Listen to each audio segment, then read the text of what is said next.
Yang terhormat Ketua LP3KN, yang kami hormati para Ketua LP3KD, Romo, Suster, Ibu Bapak, dan saudara-saudari yang terkasih. Selamat pagi, selamat datang di acara seminar online Pesparani Kompetisi atau Memuji Tuhan. Pada pagi hari ini selama 2 jam ke depan kita akan mengikuti seminar yang akan dibawakan oleh 2 orang pembicara, yaitu Romo John dan Bapak Monty. Sambutan dari Ketua Umum LP3KN kepada Prof. Adrianus, kami persilakan. Terima kasih, Mbak Ika. Yang saya hormati para narasumber, pengurus LP3KN, pengurus LP3KD seluruh Indonesia, Bapak Ibu, topik dari seminar ini menggelitik ya, menggugah kita. Mau mengatakan bahwa Pesparani itu akan ada pada tahun ini. Secara definitif tidak ada, Bapak Ibu sekalian. Jadi rencana kami untuk mengadakan Pesparani kedua di Kupang pada bulan Oktober itu tidak ada. Mengapa demikian? Karena kita masih dihadang dengan kendala COVID-19 yang tidak kemudian memungkinkan kita untuk berkumpul dalam jumlah besar secara dekat ya, sehingga kemudian lalu memungkinkan terjadi penularan-penularan sebagaimana yang kita khawatirkan selama ini. Untuk itu maka kita akan tunda Pesparani kedua tersebut tahun depan, juga masih di Kupang sesuai dengan rencana. Kita amat berharap, kita amat berdoa bahwa tahun depan tersebut itu lalu kemudian Pesparani kedua Kupang dapat terselenggara. Nah, sebagai pengganti atau sebagai pelipur lara, maka kita akan adakan acara yang juga tidak kalah besarnya, yakni pada bulan Oktober juga, yang kita sebut sebagai KVKI.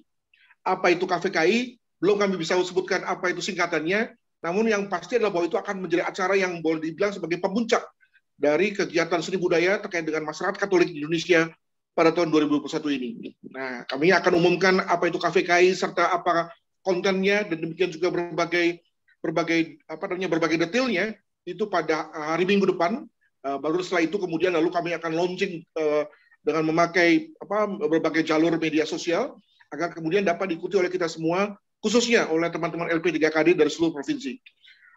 Dari sekarang hingga 2 Oktober tersebut, maka LP3KN akan mengadakan berbagai macam kegiatan, mulai dari acara seperti halnya yang diadakan melalui webinar seperti ini, akan juga diadakan lagi pada saat-saat ke depan oleh bidang penyelenggara dan yang lain-lain. Juga ada lomba membuat video, juga ada lomba membuat lagu anak, dan yang lain-lain, yang jumlahnya banyak sekali. Terima kasih kepada para anggota dari LP3KN yang tidak henti-hentinya, tidak lelah-lelahnya membuat kegiatan sehingga kemudian acara seni budaya gereja kita ramai, ya, hidup dan marak, sehingga kemudian kita, walaupun kita mengalami keterbatasan, tidak bisa pergi bertemu satu sama lain, tetap dalam hal ini kemudian kita disibukkan dengan berbagai kegiatan yang terkait dengan seni budaya tersebut dalam rangka mengasah iman kita selaku orang Katolik. Kepada teman-teman panitia dari Litbang, kami ucapkan terima kasih atas pelayanannya kepada kita semua melalui webinar ini. Juga kepada Romo John sebagai pembicara, terima kasih Romo atas kesediaannya meluangkan waktu sehingga untuk bicara dalam kesempatan ini. Kepada Pak Monty juga terima kasih. Pak Monty adalah sejawat saya pada saat kita sama-sama mengajar di Fakultas Psikologi UI ya Pak ya, pada beberapa tahun yang lalu gitu. Terima kasih bisa bertemu dalam kesempatan ini. Demikian juga pada saudara-saudara sekalian atas kesediaannya meluangkan waktu. Kami berharap bahwa pertemuan kita selama 2 jam ke depan ada gunanya dalam rangka mempersiapkan kita menghadapi Pesparani, KVKI yang akan diadakan pada bulan Oktober ke depan. Semoga acara ini baik dan berjalan baik. Terima kasih kepada kita semua. Saya ucapkan terima kasih. Selamat siang. Dan kita akan memulai seminar kita pada siang hari ini dan akan dipandu oleh Pak Yere. Mari Pak Yere, silakan. Ya, terima kasih Miss Ika. Saya akan memandunya. Pesparani Kompetisi atau Memuji Allah. Pesta Paduan Suara Gerejani Katolik pertama kali dilaksanakan di Ambon tahun 2018 dengan pencapaian dan kesuksesan yang luar biasa. Meskipun demikian, melihat perlombaan dan persaingan yang sangat ketat dari setiap kontingen untuk mencapai prestasi tertinggi, aroma pertandingan, kompetisi, adu terampil siapa yang paling jago, ternyata tidak bisa kita hindari. Ketika ini terjadi, kita pun bertanya, seperti inikah kegiatan Pesparani Katolik yang kita inginkan? Pesparani sebenarnya bertujuan untuk menjalin persaudaraan dan memuji Tuhan secara bersama melalui lagu pujian, sebagaimana tertuang dalam Statuta Pembentukan LP3KN. Nah, jika begitu, adakah yang salah? Apa yang harus kita lakukan untuk mengubah mindset bahwa kita berkumpul di ajang Pesparani Katolik bukan pertama-tama untuk perlombaan? Dua pembicara kita hari ini, Dr. Monty dan Romo John Rosaya, akan membantu kita menjawab pertanyaan-pertanyaan ini. Adakah itu berhubungan dengan dorongan psikologis kita untuk memenangkan sebuah perlombaan? Adakah itu berhubungan dengan harga diri daerah dan gereja lokal kita bahwa menang itu sama dengan meluhurkan nama baik? Bagaimana bisa kita pahami dari segi spiritualitasnya? Saya mengundang Dr. Monty sebagai pembicara pertama menjawab pertanyaan ini. Monty P. Satya Dharma adalah seorang psikolog nasional yang sangat senior dan telah berpraktek lebih dari 20 tahun di Jakarta.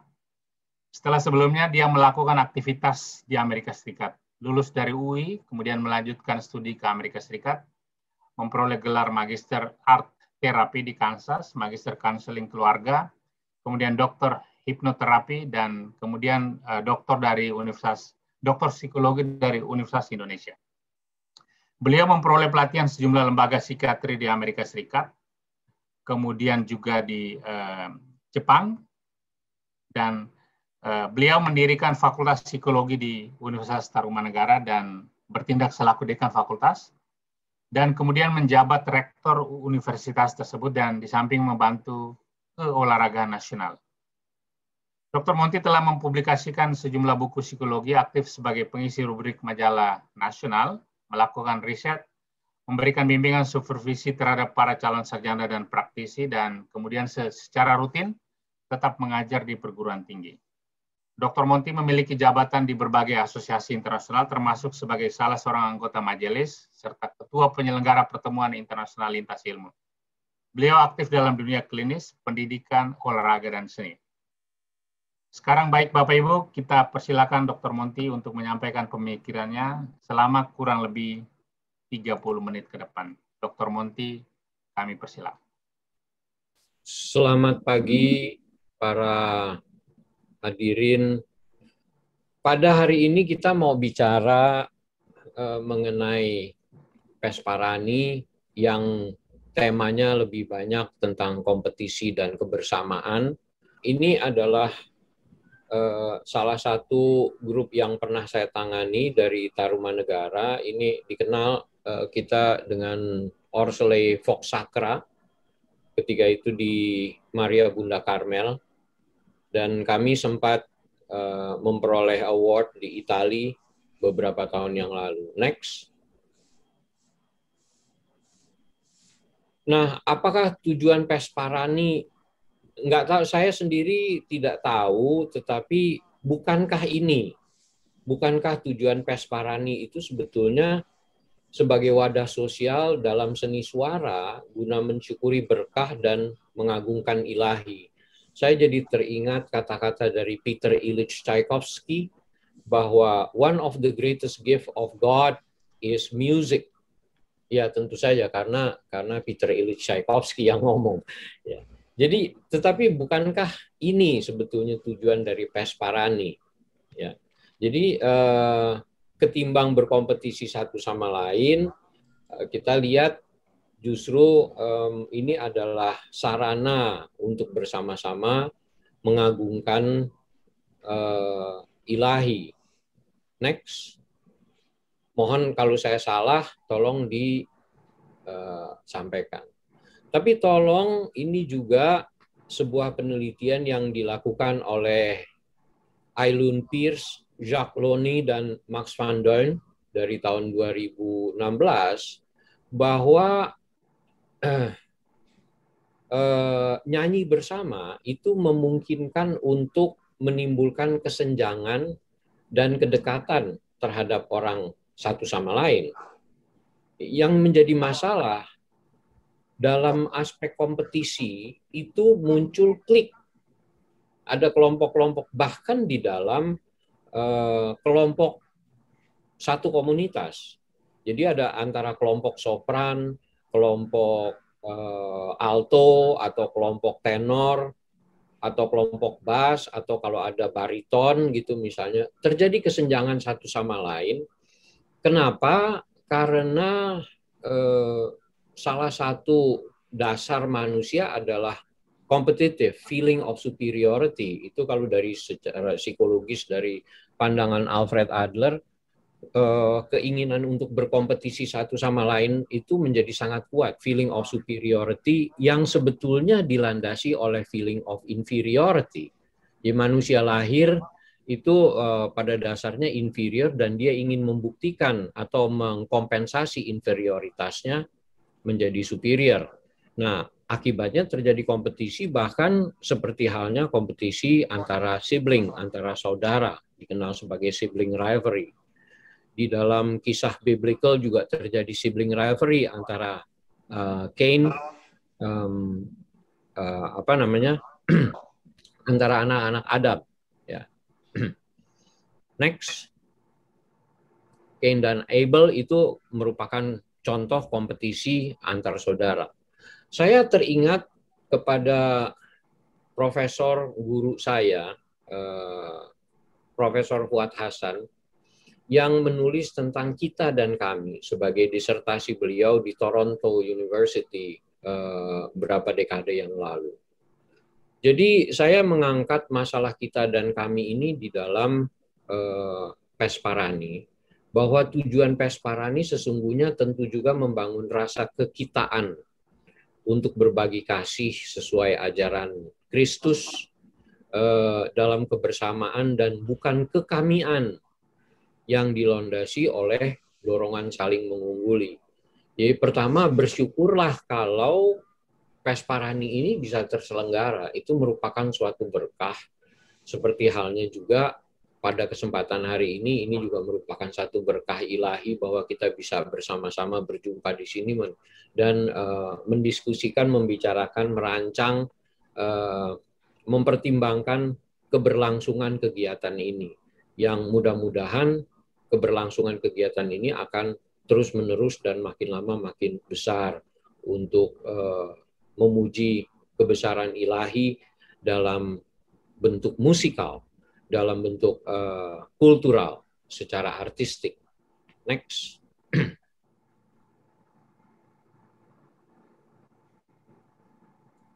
Nah, kita lihat kenapa itu penting. Kenapa paduan suara itu penting? Ini adalah ada suatu penelitian dari Edith Cowan University pada tahun 2013 yang ditulis oleh Marianne Judd dan Julie Ann Pooley.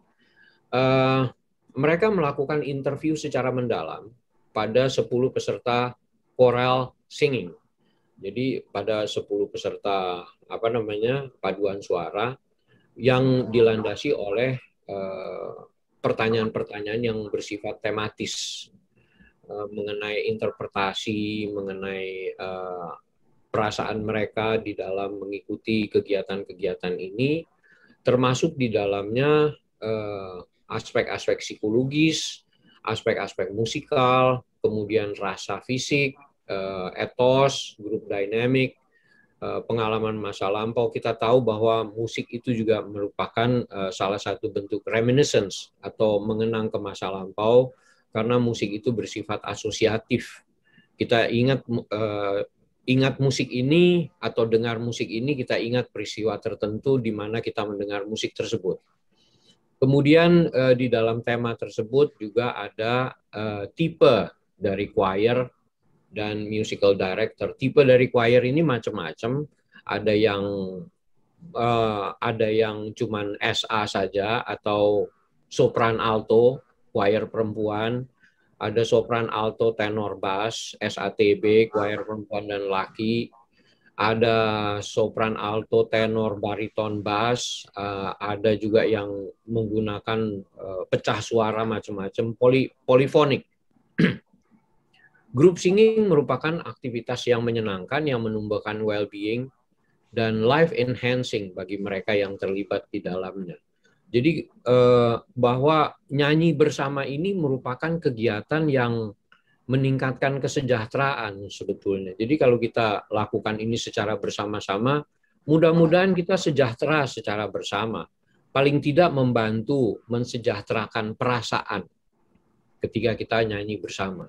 Ini masih di tahun 2013 penelitiannya memang. Next.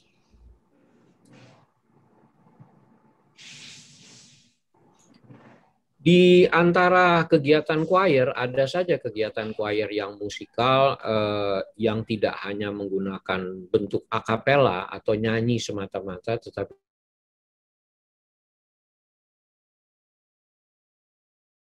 anak. Ini penelitian perkembangan anak dan remaja yang dilakukan oleh James Hudziak, Professor of Psychiatry at the University of Vermont, dan Direktur dari Vermont Center of Children, Youth, and Families, bahwa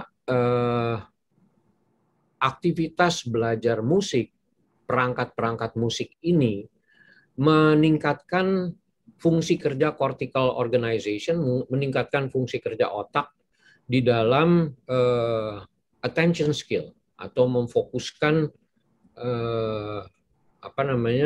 perhatian, juga dalam mengendalikan kecemasan dan emotional control. Kenapa begitu? Karena musik ini berada di temporal, di dalam sistem otak, berada di terutama di dekat telinga, sebelah kiri kanan otak, temporal limbic system, dan dia terkait juga dengan fungsi bahasa, lalu kemudian terhubung dengan fungsi pengambilan keputusan di otak depan.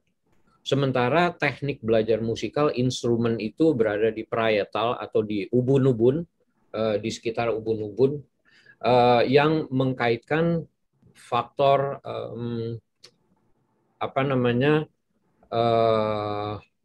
motorik, ya, motorik halus. Jadi dengan belajar musik, seseorang itu belajar memperhatikan, terutama dia belajar baca notasi, kemudian dia mendengarkan nada, kemudian dia membaca notasi, mendengarkan nada, menghitung ketukan berada di sebelah otak kiri, dan kemudian menginterpretasi berada di sebelah otak kanan, dan kemudian mengaktifkan fungsi motorik berada di otak bagian atas, lalu kemudian menyatukan itu pada otak depan, yaitu membuat satu keputusan, gitu ya. Jadi musik itu sangat membantu perkembangan otak pada anak-anak dan juga pada remaja. Dan corpus callosum, dari banyak penelitian bahwa aktivitas musikal itu memperbesar corpus callosum, yaitu sambungan antara otak kiri dengan otak kanan. Katakanlah ini sebagai jalan tolnya otak antara yang kiri dan kanan, karena dia sering baca musik, karena dia sering dengar musik, karena dia sering main musik, maka jalan tol antar otak kiri dan otak kanan itu semakin sering digunakan sehingga dia semakin lebar. Itu yang menyebabkan corpus callosum para musisi itu relatif lebih besar daripada yang non-musician. Next.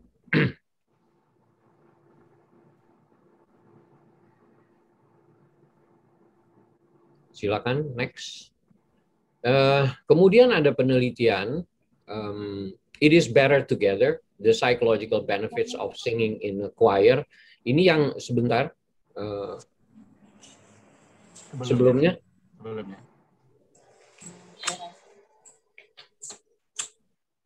Oke.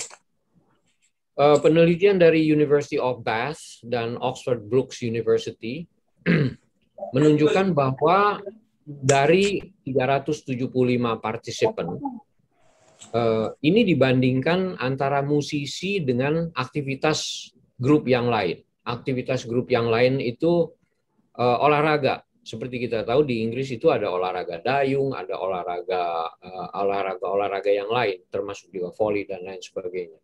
Tetapi dalam choral singers dan team sport players, mereka merasa lebih sejahtera daripada solo singers. Dan kelompok choral cenderung lebih koheren, lebih meaningful, lebih menyatu daripada mereka-mereka di dalam kelompok sosial dibandingkan tim sports yang lain. Bisa difahami Karena tim sports yang lain itu walaupun mereka berada di dalam satu grup, katakanlah tim sepak bola, kalau di dalam satu grup mereka itu punya tugas masing-masing, ada yang penyerang, ada yang kiper, ada yang lain-lain. Ya, tapi di dalam choral singers mereka itu bernyanyi dengan padu gitu, lagunya satu, nggak lagu lain-lain. Jadi cuman beda warna suara. Nah, penelitian Stewart dan Lonsdale ini menghasilkan bahwa partisipasi dalam kelompok bernyanyi memberi dampak lebih sejahtera daripada sekedar bernyanyi sendiri. Ini adalah keunggulan dari singing together in a choir. Next.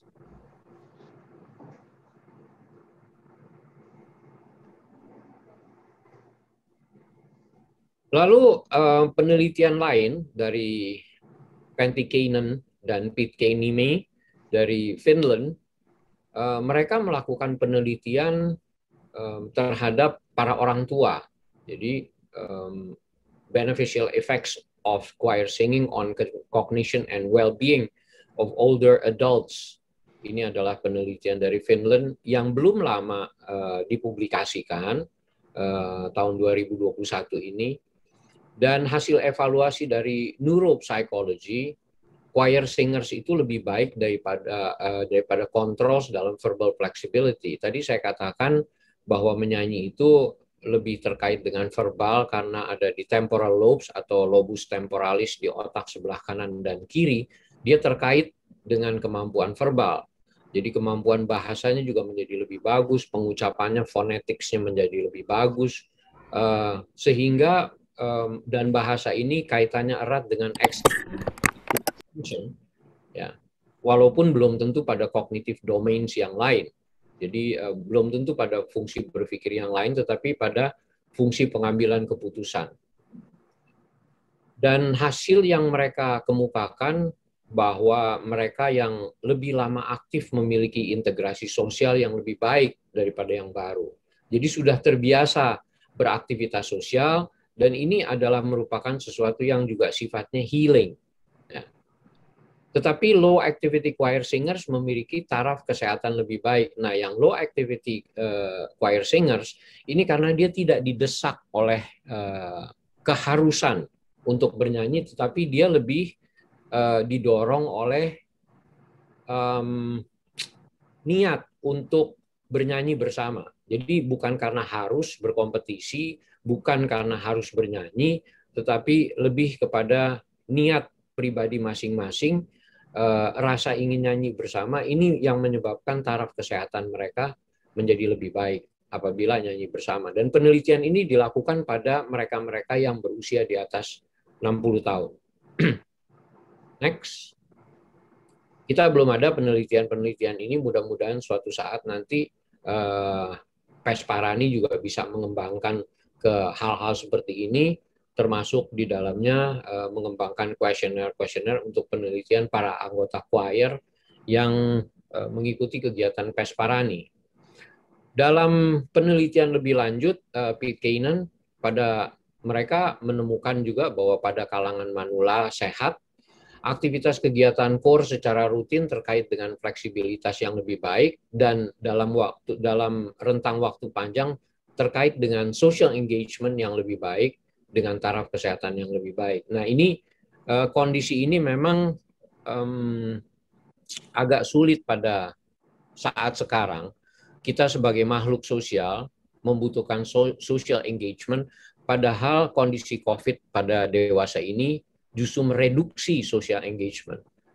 Walaupun kita bisa melakukan social engagement melalui Zoom, melalui platforms, tetapi real social engagement itu yang lebih sulit, sehingga banyak yang mengalami social deprivation.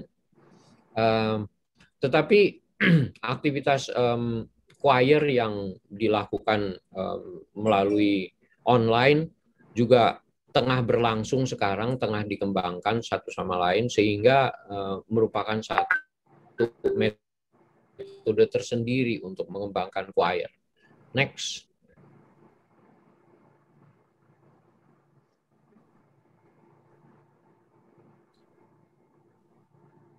tentu saya mau berangkat juga dengan benefits dari aspek psikologis dari penelitiannya Jordan Smith tentang manfaat choral singing. Yang jelas satu adalah memperkuat rasa kebersamaan, seperti apa yang sudah dikemukakan hasil penelitian Nick Stewart dari Bath University. Dan juga aktivitas choir ini ternyata meningkatkan regulasi jantung. Ya, dari penelitian di Universitas Gothenburg, Sweden, antara partisipan 15-18 tahun menunjukkan kesetaraan peningkatan aktivitas nadi secara bersama, jadi terjadi unison, karena dipengaruhi melodi musikal. Ya, itu bedanya antara choir dan non-choir. Karena kalau non-choir ya bisa nyanyi-nyanyi sendiri, sedangkan kalau choir itu melatih kebersamaan, meregulasi kebersamaan satu sama lain. Next. Jadi ada memperkuat rasa kebersamaan, regulasi jantung, dan yang lain-lain. Yang lainnya lagi adalah ternyata choir ini mengurangi stres, depresi, karena meningkatkan oksitosin atau hormon bahagia. Ada juga penelitian dari Cardiff University yang mengemukakan bahwa choir ini membantu mengatasi simptom Parkinson dan gangguan paru-paru karena terjadi latihan suara, latihan menyanyi, sehingga terjadi pengembangan diafragma, apalagi terutama choir-choir yang Renaissance yang menggunakan nada-nada panjang. Guru besar musik dari Brantford Hancock membentuk kelompok Skylarks, dan salah satu anggotanya melaporkan peningkatan volume suara walau 5 tahun sebelumnya dinyatakan menderita Parkinson. Dan ini disebabkan pengaruh deep breathing dan aktivitas dari vocal cords ya, atau selaput suara. Next.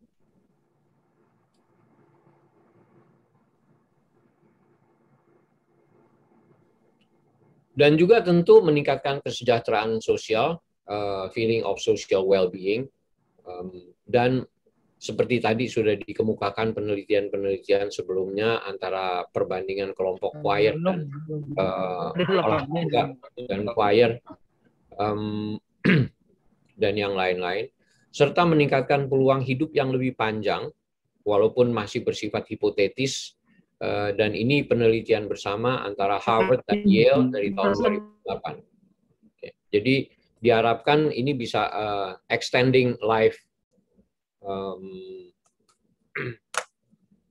course. Next.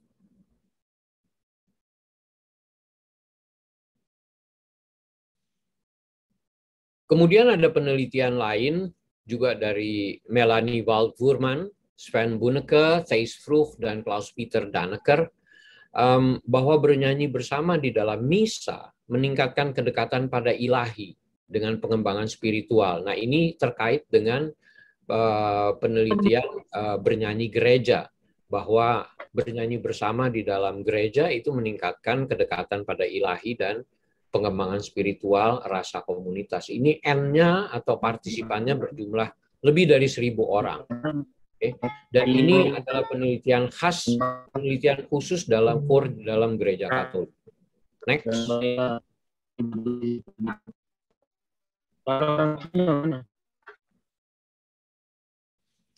Tentu di dalam course gereja Katolik kita perlu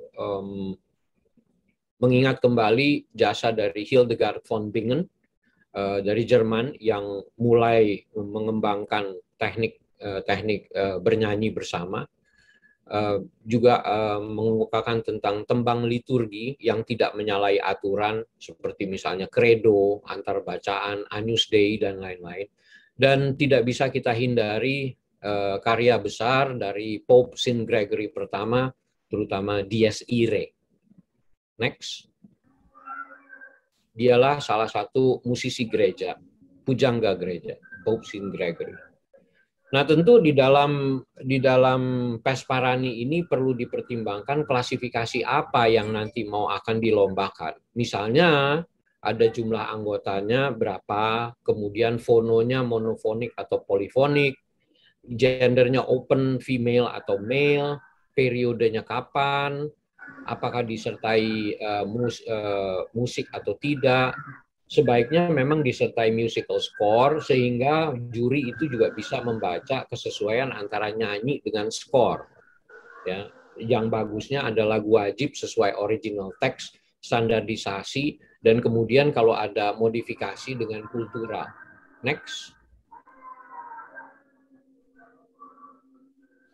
Nah, pertimbangan penjuriannya ya 3 lah, Gasal, yang sudah berpengalaman, lalu kemudian penilaian termasuk unifikasi suara, komposisi, dan kostum.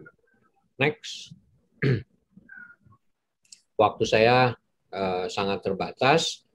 Kita kembali kepada ajaran Kristus yang mengajarkan kita untuk berbagi kasih, untuk tidak takut mati, apalagi takut cuma sekedar kalah, apalagi takut karena hanya sebagai penggembira. Apa salahnya kita bergembira untuk memuji nama Ilahi. Dan karena kita semua toh akan dibangkitkan untuk senantiasa berada selamanya bersama Dia. Next. Sebagai penutup, Bapak-bapak, Ibu, Pastor, Suster mungkin mau mendengarkan apa yang pernah kami nyanyikan bersama, In Manus Tuas dari karya Francesco Fresi. In Manus Tuas Domine, Commendo Spiritum Meum, Redemisti mi Domine, Deus Veritatis, Santa Maria Mater Dei, ora pros nobis. Terima kasih, saya tutup paparan saya di sini. Selamat siang. Baik, terima kasih Dr. Monty. Sebuah pemaparan yang sangat luar biasa, sangat insightful, banyak rujukan-rujukan dan temuan-temuan yang justru memperkuat keyakinan kita, seperti pertanyaan awal yang tadi saya ajukan. Dan saya kira kita semua yang hadir di sini merasa senang dengan input ini, bahwa kalau kita kemudian bisa mengubah atau men-shift dari sebuah kompetisi kekamian kepada kekitaan, maka Dr. Monty sudah memberikan secara panoramik banyak masukan dan perjumpaan itu, bahwa ternyata jalan sambungnya itu adalah apa yang disebut sebagai menyanyi dalam secara koral untuk well-being. Jadi sebetulnya di situ sudah diberikan jembatan bahwa menyanyi bersama itu nourishing feeling, kemudian even being healthy, meningkatkan kedekatan satu sama lain, kedekatan pada Ilahi, dan kemudian juga memajukan spiritualitas. Dengan kata lain, Dr. Monty mengingatkan kita bahwa sebetulnya ketika kita dan kelompok kita datang ke sebuah acara Pesparani untuk menyanyi bersama, sebetulnya kita diingatkan bahwa secara inherent menyanyi bersama itu sendiri sebuah aktivitas yang selain membuat kita menjadi bahagia, menjadi well-being kita termajukan, tetapi juga di lain pihak kita secara bersama-sama untuk memuji dan memuliakan Allah, dan itu inherent ada di dalam diri kita masing-masing dan secara kelompok. Dan ini saya kira sebuah jembatan yang sangat bagus, dan dengan begitu saya yakin Romo John juga akan mencoba memberikan kepada kita masukan yang ada pada titian yang kurang lebih sama. Saya akan terlebih dahulu memperkenalkan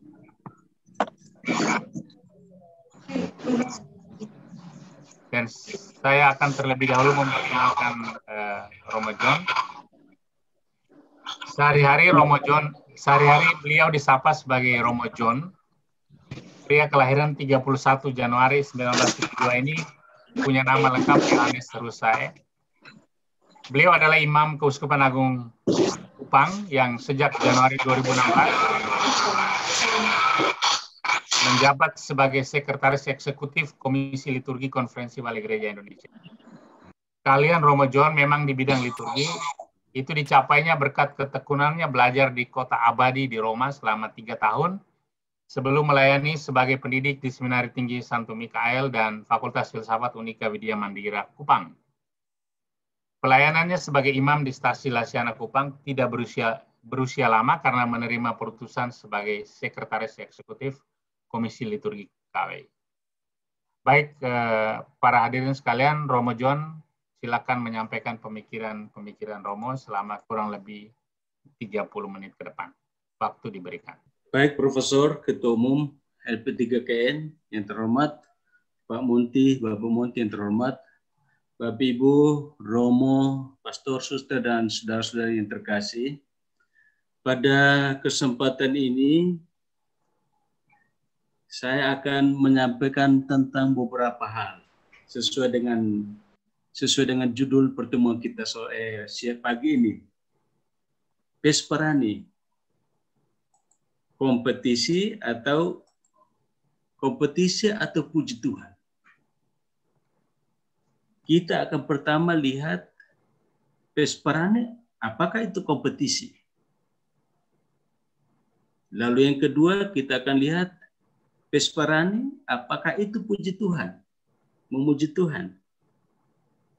Lalu yang ketiga kita akan lihat apakah lomba-lomba atau kompetisi itu juga merupakan puji Tuhan. Lalu keempat, harapan-harapan. Jadi itu 3 hal yang kita akan bicarakan atau saya akan sampaikan, kita lihat sama-sama pada kesempatan ini. Yang pertama, apakah Vesperani itu kompetisi atau perlombaan? Saya ajak teman-teman untuk lihat statuta seperti tadi sudah disampaikan oleh Pak Yere, Statuta LP3K. Di sana dikatakan bahwa Vesperani adalah satu aktivitas seni masyarakat Katolik dalam bentuk pagelaran dan lomba musik liturgi. Pagelaran itu ya kegiatan mempertontonkan karya seni kepada khalayak dengan tujuan untuk mendapatkan apresiasi. Pagelaran ini juga biasanya sebagai sarana untuk komunikasi antar seniman. Lalu lomba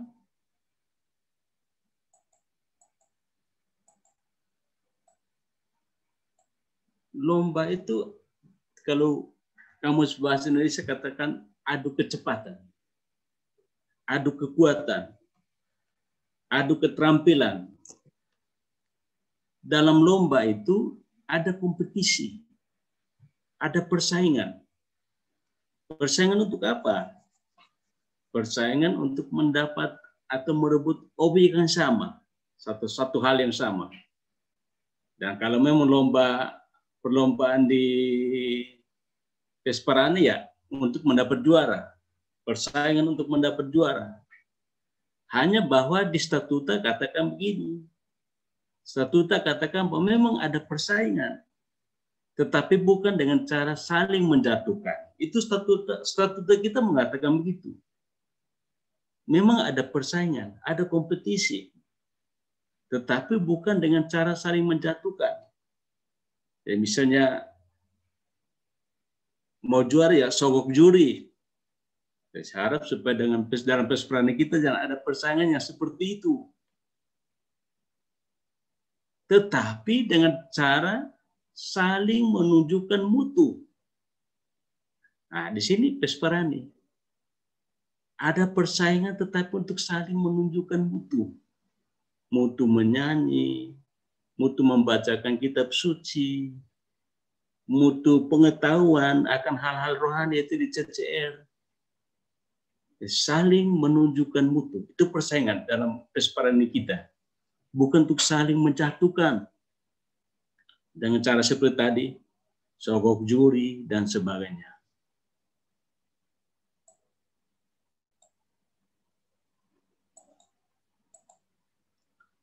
Karena di dalam Vesperani ada lomba, ada kompetisi, maka dikatakan bahwa Pesperani memang adalah kompetisi. Tadi kan kita pertanyaan, apakah Pesperani itu kompetisi? Ya, karena ada lomba di dalam Pesperani, maka kita bisa katakan bahwa Pesperani itu kompetisi. Kompetisi apa? Kompetisi menunjukkan mutu terbaik. Persaingan untuk menunjukkan mutu terbaik. Mutu terbaik ya, untuk menyanyi yang bagus, mutu menyanyi, mutu membaca, mutu dan sebagainya yang dilombakan selama di Pesperani itu. Maka yang perlu untuk kompetisi ini di dalam Pesperani adalah persiapan yang sungguh dari peserta lomba. Perlu rajin berlatih, tidak cepat puas. Kerendahan hati untuk mengakui mutu yang lebih baik dari orang lain, dari peserta lain. Dan butuh kerendahan hati untuk mengakui mutu yang lebih baik dari peserta lain. Dan ya, mungkin ada catatan juga supaya jurinya, seperti tadi dikatakan oleh Pak Monty, mempunyai kualitas, tetapi juga sportif, jujur, dan sampai mudah disogok suhu jurinya. Nah, ini dalam hal kompetisi. Jadi Pesperani memang kompetisi, tetapi untuk menunjukkan mutu terbaik. Lalu yang berikut, pertanyaan yang berikut, apakah Pesperani itu memuji Tuhan?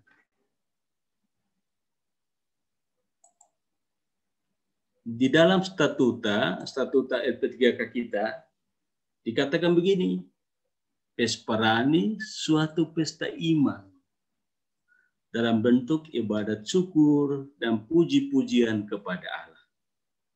Itu statuta mengatakan begitu. Jadi, Pesperani adalah suatu pesta iman dalam bentuk ibadat syukur dan puji-pujian kepada Allah. Ibadat syukur dan puji-pujian kepada Allah. Jadi jelas Pesperani memuji Tuhan. Kalau ditanya apakah Pesperani itu memuji Tuhan? Ya jelas. Pesperani adalah memuji Tuhan. Ada ibadat syukur, ada puji-pujian kepada Allah, dan sebagainya.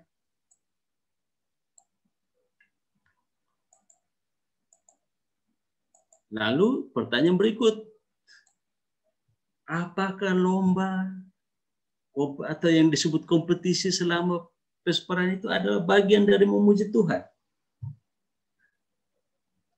Lomba atau kompetisi selama Pesperani itu, apakah itu merupakan memuji Tuhan juga? Nah, ini kita lihat statuta. Statuta katakan apa? Statuta. Pesperani adalah salah satu bentuk kegiatan kerohanian. Pesperani kita puji, ini salah satu bentuk kegiatan kerohanian.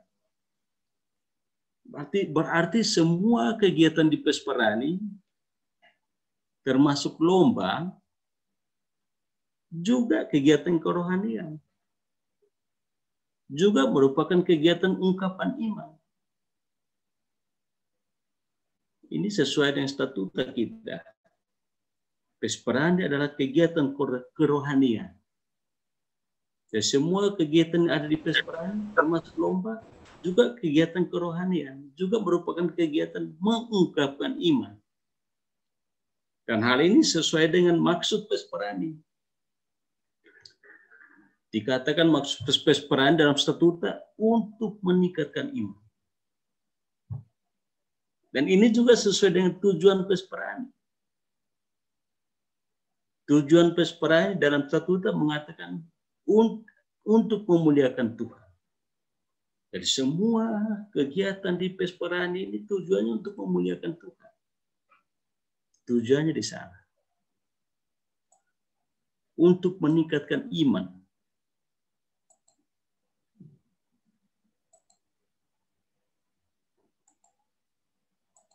Nah, karena itu Karena Pesperani merupakan kegiatan iman, maka cerdas cermat yang dilombakan adalah hal-hal yang berhubungan dengan iman. Masa lomba matematika di sana? Tidak. Karena ini kegiatan iman. Maka cerdas cermat yang dilombakan di sana juga adalah hal-hal yang berhubungan dengan iman. Begitu juga nyanyian yang dilombakan dalam Pesperani adalah nyanyian suci. Nyanyian yang memuji Tuhan di dalam Pesperani. Ini karena kegiatan iman. Kegiatan kerohanian. Maka semua yang berhubungan dengan iman yang dilombakan di sana. Itu berarti pada saat lomba kita memuji Tuhan. Karena adalah nyanyian-nyanyian suci. Nyanyian yang dilombakan adalah nyanyian suci. Nyanyian yang dilombakan adalah nyanyian yang memuji Tuhan. Maka pada saat kita lomba, pada saat itu juga kita memuji Tuhan. Nah, persoalannya adalah ini. Persoalannya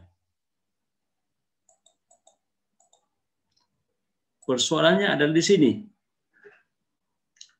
Apakah nyanyian suci yang dibawakan oleh peserta lomba pada saat lomba sudah sampai pada tingkat memuji Tuhan?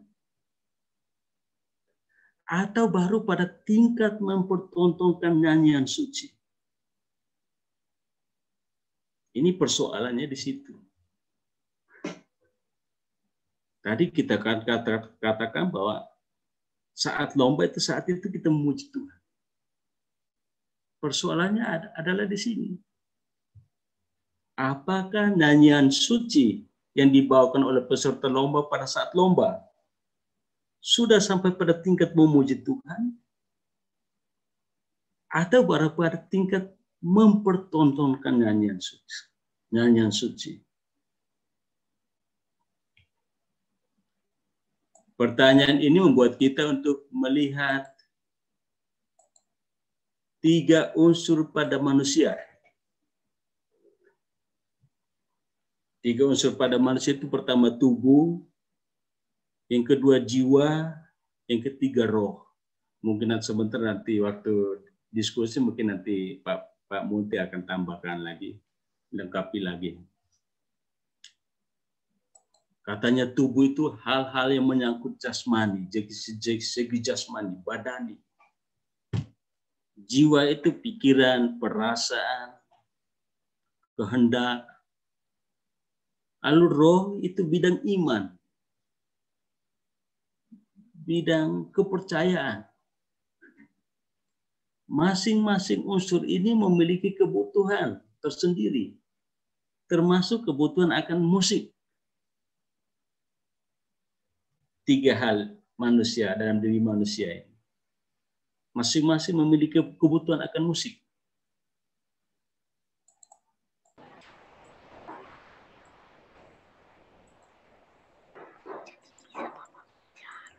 Nah, musik untuk tubuh. Musik yang berpengaruh hanya pada jasmani, tubuh, badan. Musik yang membuat siapapun bergoyang, lompat, tepuk tangan, tidak peduli syairnya mau sedih atau gembira. Ini kadang-kadang kalau di kampung-kampung kita itu biasanya begitu. Musiknya begitu bersemangat, syairnya begitu sedih. Tidak peduli dengan syairnya.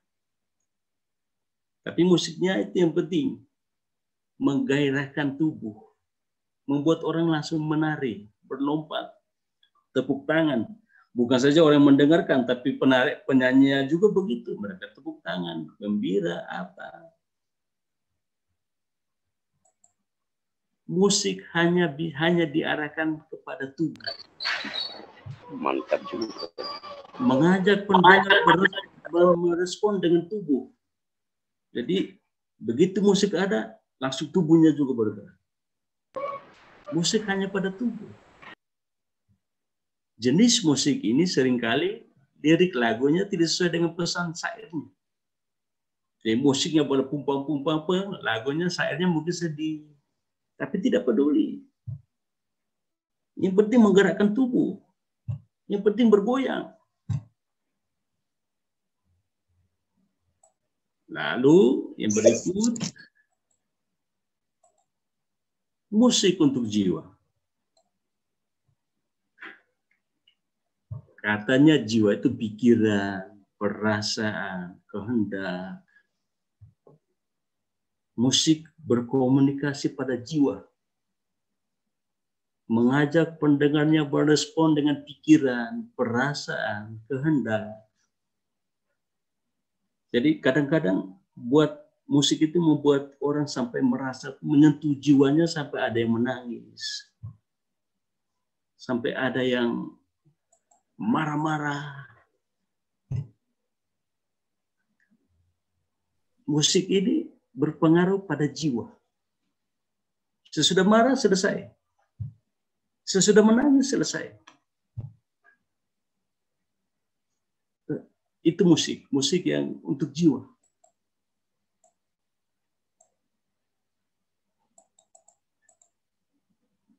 Nah, musik untuk roh. Roh itu spirit, kehidupan batin. Musik untuk roh berarti musik untuk menyentuh. Musik itu diarahkan ke roh manusia, kedalaman hati manusia. Karena apa? Orang bilang kedalaman hati itu adalah ruang bertemu dengan Allah. Kita mau bertemu dengan hal dalam diri manusia dalam kedalaman hati. Itu ruang untuk kita bertemu dengan Allah. Nah, dengan roh ini kita berkomunikasi dengan Allah. Karena Allah adalah roh. Dengan kedalaman hati. Karena Allah adalah roh, maka Allah menghendaki manusia memuji Dia dalam roh dan kebenaran. Ini. Jadi karena Allah adalah roh, maka Allah menghendaki memuji Dia juga dalam roh dan kebenaran. Ini kalau lihat baca Yohanes 24. Dan bahkan Yohanes 23 katakan begini, memuji Allah yang benar adalah memuji dalam roh dan kebenaran. Nah, sekarang memuji Allah yang dalam roh itu seperti apa? Memuji Allah dalam kebenaran itu seperti apa?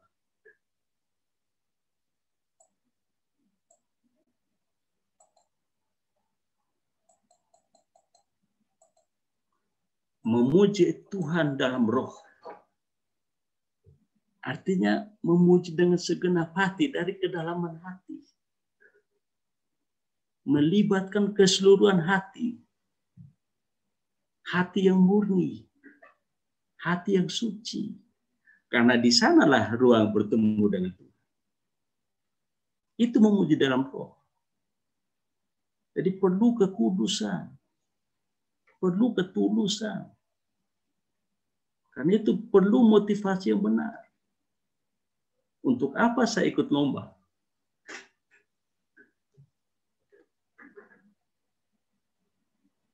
Dikatakan untuk apa saya ikut lomba? Kalau motivasi yang benar ya untuk memuji Tuhan. Itu harus dominan. Harus lebih kuat dalam diri peserta lomba. Bukan motivasi sesaat. Kalau motivasi sesaat ya untuk dapat pujian, untuk dapat prestise. Jadi perlu hati bersih dari motivasi saat ini.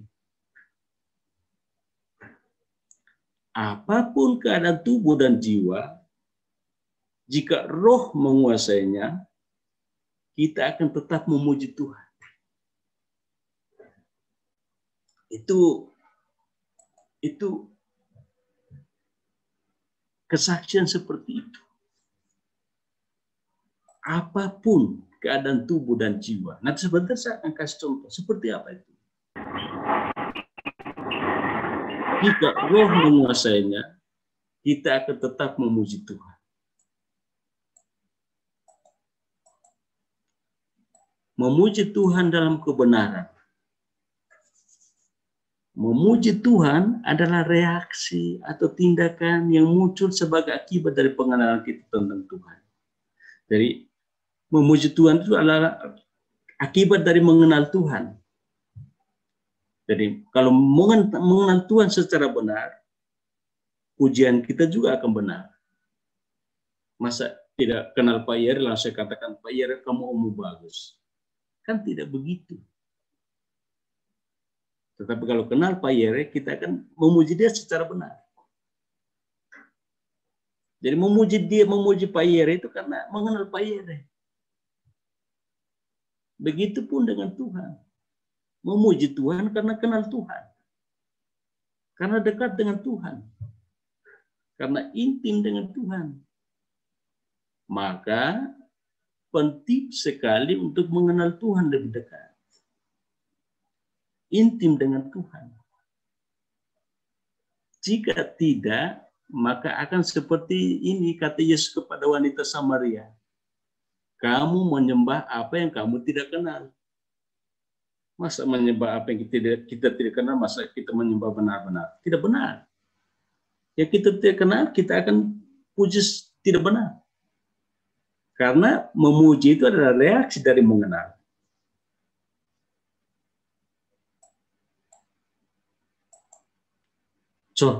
Contoh memuji Tuhan dalam roh dan kebenaran.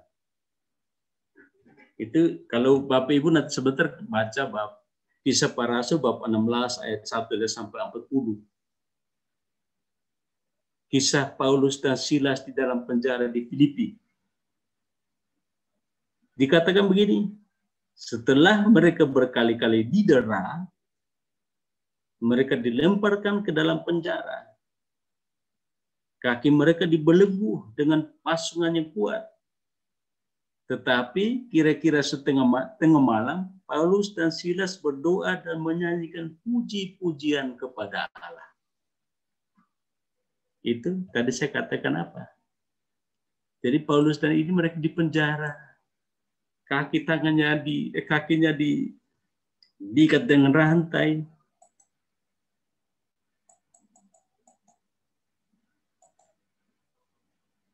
Dalam keadaan tubuh didera, dipasung, jiwa dikungkung oleh kecemasan, ketakutan di penjara.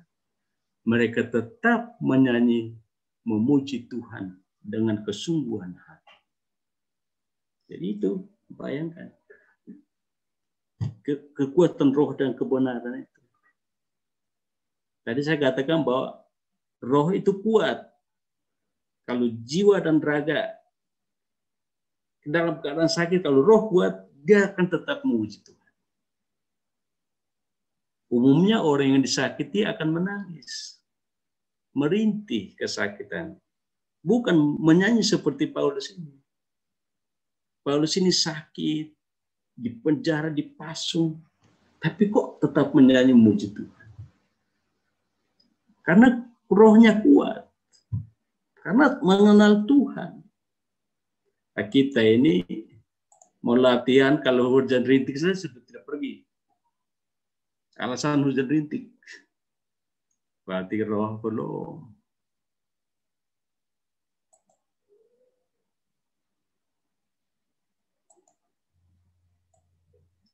Kisah Paulus dan Silas dalam penjara ini membuktikan bahwa apa?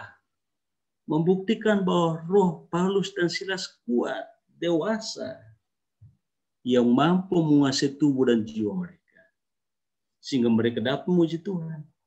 Ini kalau roh tidak kuat, kita saja sakit sedikit sudah tidak mau menyanyi lagi. Nah, Paulus tidak. Bukti bahwa Paulus dan Silas sedemikian dekat dengan Tuhan. Sampai-sampai bagi mereka dimanapun, bahkan di penjara, adalah tempat bagi mereka untuk memuji Tuhan. Mereka tidak kenal lagi tempat mana-mana. Karena begitu dekat dengan Tuhan. Nah, tindakan memuji oleh Paulus dan Silas ini muncul oleh karena dorongan kedekatan dengan Tuhan. intim dengan Tuhan. Maka mau di penjara pun, mau dipasung pun, tetap mereka memuji Tuhan. Efek dari memuji Tuhan dalam roh dan kebenaran oleh Paulus dan Silas adalah ini. Seketika terbukalah pintu penjara. Terlepaslah belenggu. Paulus dan Silas selamat dari penjara secara ajaib. Jadi bayangkan. Mereka begitu menyanyi dengan kesungguhan hati dan penuh kepercayaan. Efeknya adalah itu. Belenggu terlepas, semua pintu terbuka. Seketika itu juga kepala penjara dan keluarganya memberi diri dibaptis. Jadi ada pertobatan untuk orang lain. Jadi ada efek bagi dirinya, ada efek juga bagi orang yang mendengarkannya. Yaitu kepala penjara itu. Nah, kita kadang-kadang menyanyi begitu, mau goyang sana, goyang sini. Terakhir efeknya keringat, capek. Paulus dan Silas tidak. Mereka mau diikat, dibelenggu, mereka duduk menyanyi biasa saja. Tapi kok efeknya luar biasa.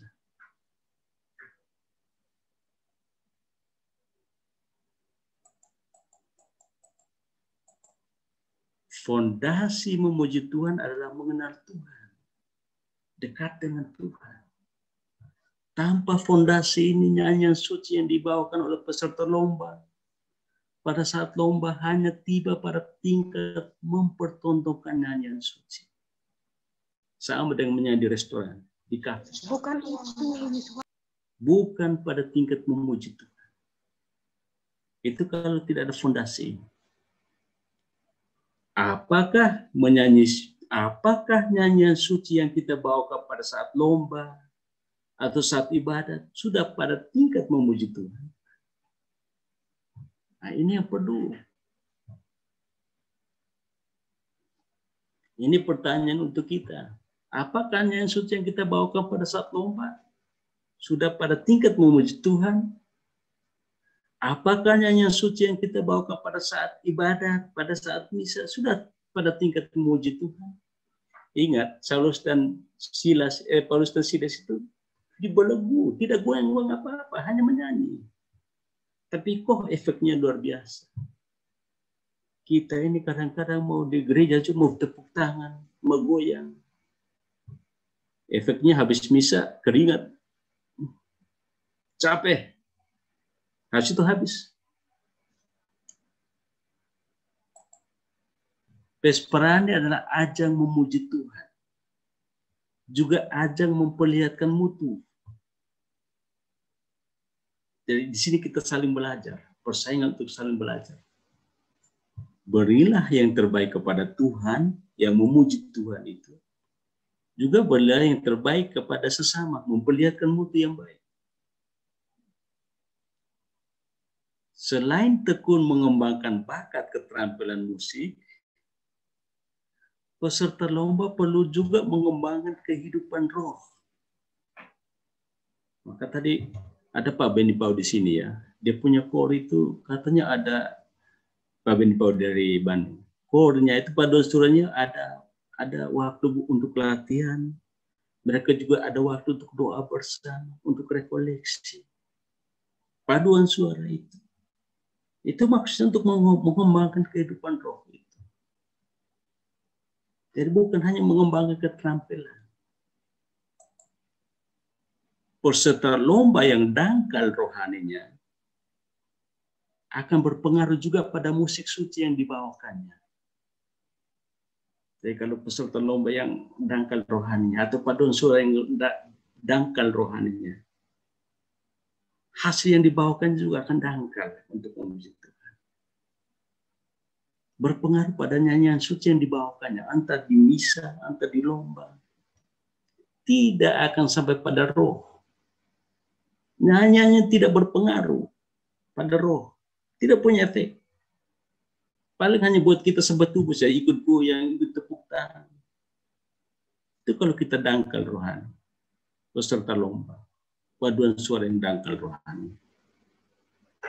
Karena itu peserta lomba sebaiknya lebih dahulu mengalami keintiman dengan Tuhan. dekat dengan Tuhan.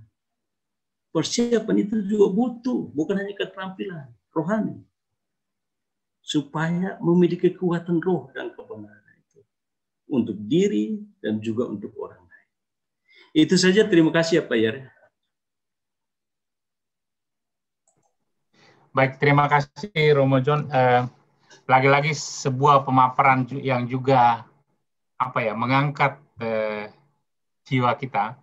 Jadi kalau kita lihat teman-teman, kalau dari awal pertanyaan adalah apakah ini lomba atau memuji Tuhan, Romo John meyakinkan kita bahwa ini sebuah dilema semu, karena kalau kita rujuk pada statuta, masalahnya selesai.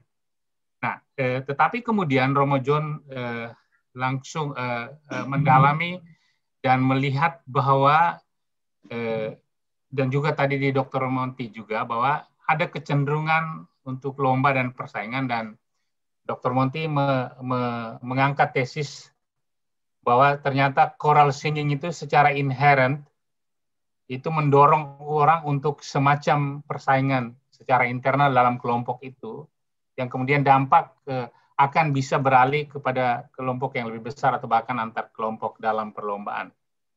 Nah, tetapi kemudian pada Romo John, kecenderungan itu umumnya cenderung pada pilihan lagu. Apakah lagu-lagu itu difokuskan pada upaya untuk menghibur tubuh atau menghibur sekedar jiwa, atau kemudian menghibur roh atau mengangkat roh kepada relasi yang intim dengan Tuhan. Itu kira-kira. Jadi ini posisinya. Nah, sekarang kalau kita lihat semacam jalan keluar yang ditawarkan itu adalah menarik Dr. Monti menawarkan semacam kejelian kita untuk mengklasifikasi lagu-lagu yang dibawakan dalam perlombaan. Kemudian Romo John memberikan syarat yang sangat berat karena itu berhubungan dengan motivasi, bahwa anggota-anggota yang ikut di dalam pesta kegerejaan ini adalah mereka yang telah mengenal Tuhan dan intim dengan Tuhan, yang memilih lagu-lagu yang menonjolkan mutu dan kemudian berangkat dari kehidupan rohani yang baik, kira-kira begitu. Nah, ada benang merah di sana, tapi tentu kemudian juga ada macam-macam hal yang bisa diangkat atau di-sharingkan dari pengalaman rekan-rekan di lapangan. Kira-kira itu itu benang merah antar kedua pembicara kita. Nah, Romo John punya satu kalimat pamungkas, apapun keadaan tubuh dan jiwa, jika roh menguasainya, kita akan tetap memuji Tuhan. Kira-kira gitu. Nah, sekarang kita ada waktu untuk diskusi. Nah, kalau ada satu dari Pak Thomas, saya bacakan dulu. Pak Thomas Mujiana mengatakan kompetisi atau memuji Tuhan dua-duanya sah, benar, dan memulia. Persoalan mendasar motivasi bagaimana menurut Profesor Monti dari aspek psikologis? Persoalan mendasarnya seperti apa? Nah, hal ini mesti disikapi dan diantisipasi serta dibangun agar tidak saling meniadakan. Sementara untuk Romo John, pertanyaannya adalah bagaimana dari aspek liturgi kedua hal ini dapat diantisipasi? Apakah yang mesti dibangun sejak awal? Oke, terima kasih pertanyaannya Pak Thomas Mulyana. Ini masalah motivasi. Motivasi dalam berbagai bentuknya itu merupakan sesuatu yang mendasar. Kalau bahasa Indonesia mungkin dibilang niat, tapi motivasi itu movere, bertindak, bergerak. Jadi dia selalu bergerak, selalu dia berubah menurut kebutuhan, sasaran, dan peluang. Selalu ada 3 hal yang dalam movere ini. Dan tadi Romo John menjelaskan bahwa Pesparani ini mungkin agak selaras dengan apa yang saya kemukakan.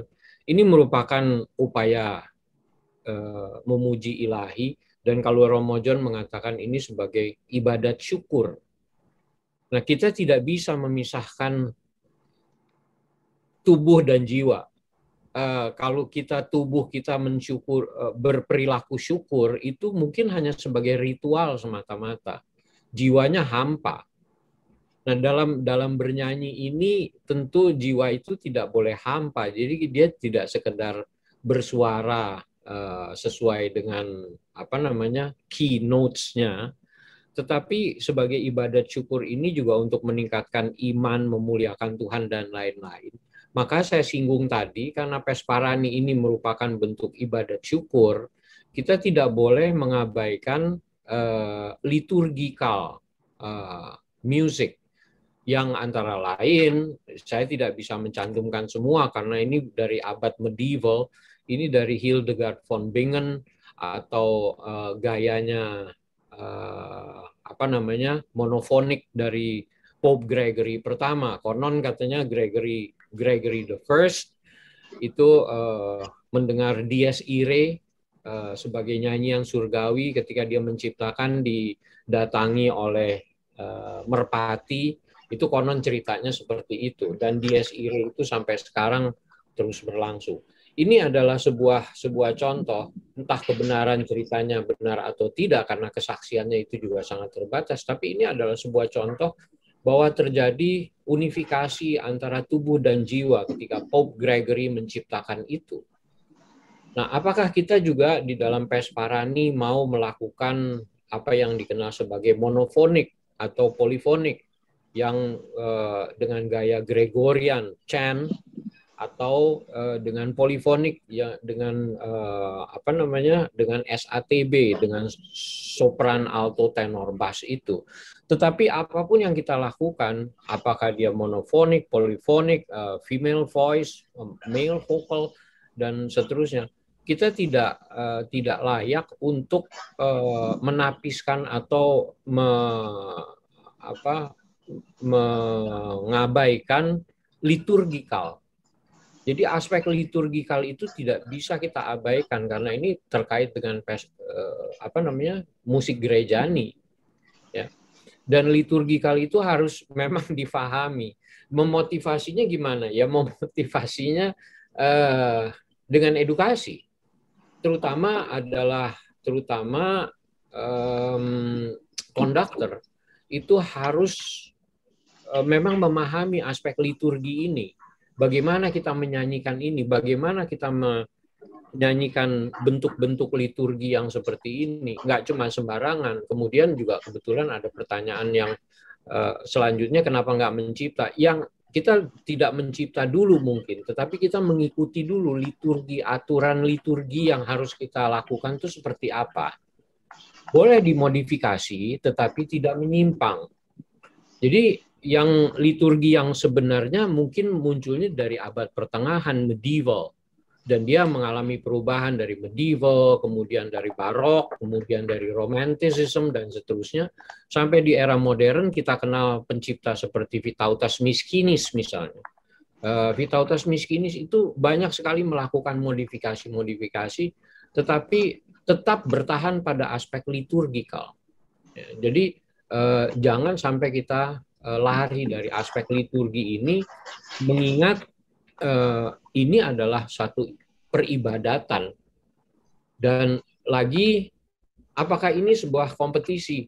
Ya, kompetisinya itu hanya melihat secara fisikal, tetapi peribadatannya ini adalah sebuah kebersamaan, adalah sebuah kekitaan. Jadi saya lebih menekankan kekitaan, let's sing together, gitu.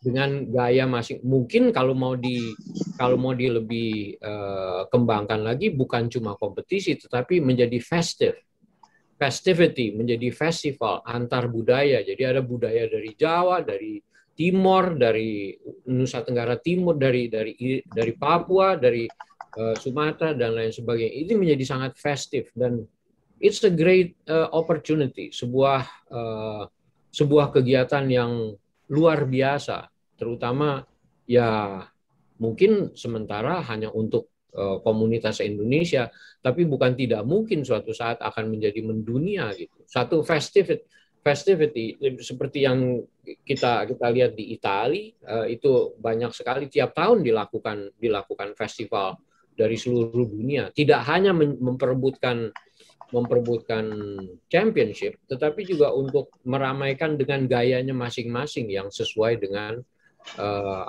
dengan kultur masing-masing. Sementara itu dulu kali. Jadi seru nih kalau motivasi mengedepankan kulturnya itu yang bagus. Mungkin dengan kostumnya, gitu. Oke. Baik, Dr. Monty. Sebelum ke Pak Petrus Rahwarin dan Pak John Puah, saya ke Romo John dulu untuk memberikan tanggapan ke pertanyaan Pak Thomas tadi. Silakan Romo John. Maaf, pertanyaan bagaimana Pak Yani? Wait. Pertanyaan untuk Romo John itu adalah bagaimana dari aspek liturgi, kedua hal yang dibahas tadi mengenai lomba atau persaingan itu mesti diantisipasi. Apa yang mesti dibangun sejak awal?